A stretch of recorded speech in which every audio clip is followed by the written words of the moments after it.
Hi everyone. I would so much rather be speaking with you in person, but if this manages to encourage even a single person, then I guess this is worth it. We are talking about spiritual practices, and there is a certain branch of spiritual practices that you might call ascetical practices. It comes from the Greek word ascesis. Ascesis means physical training. And those who originally practiced asceticism were the monks. That was both men and women included in that Greek word. And these people, in the earliest centuries of Christianity, but particularly when Christianity became the religion of the Roman Empire, they decided that they wanted to actually leave the distractions of society and enter a more stringent existence for the sake of rediscovering again what it meant to follow Jesus.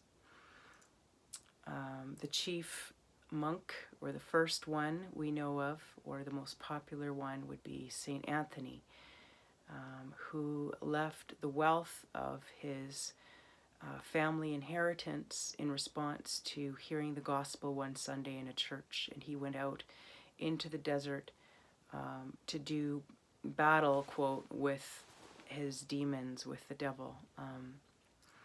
Now, different Christians take different perspectives on the reality of spiritual warfare, but the point of ascesis was to become more like Jesus, to become more holy.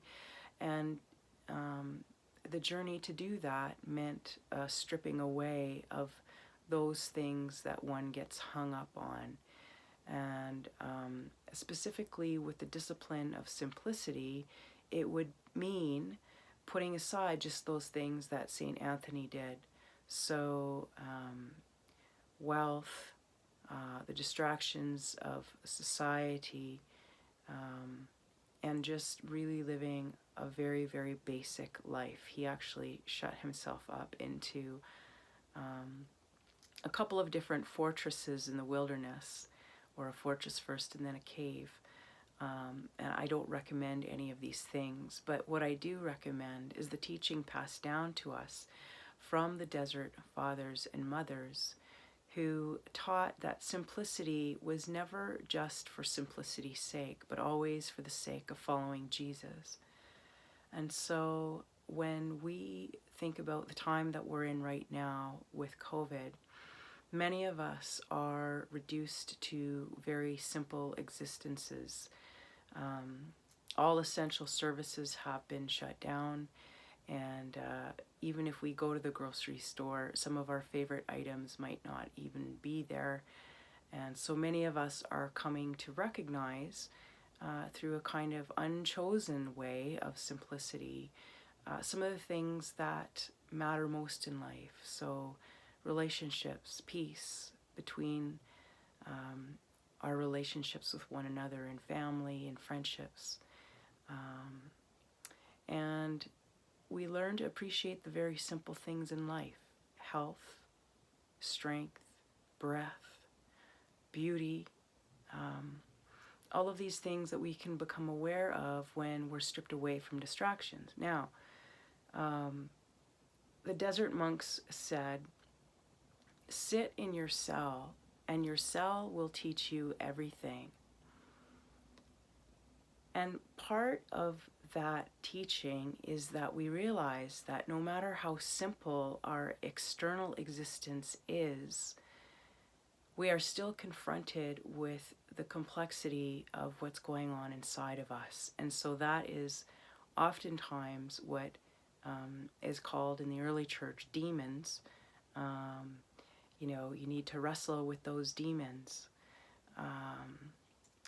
And so it can become a very real struggle of realizing all those things within us that are contrary to the teaching of the gospel. And so simplicity on one level is really the stripping down of externals, but on another level, It's really actually the stripping down of the internal things that clutter the way to Jesus. So the practice, spiritual practice of simplicity can begin with a kind of external simplicity, which we're all in without choice. And that can be a help for us to come to a greater internal simplicity. Remembering that spiritual practices are never just for the sake of negation. Asceticism was never intended in Christianity for the sake of asceticism. We don't glorify suffering, but what we do is we use the things that are hard to transform us to create space for Christ. So, for example, concretely, one of the results of simplicity may be that one is able to create more space for God and more space for others. And so the counterpart to the practice of simplicity may be a practice of hospitality.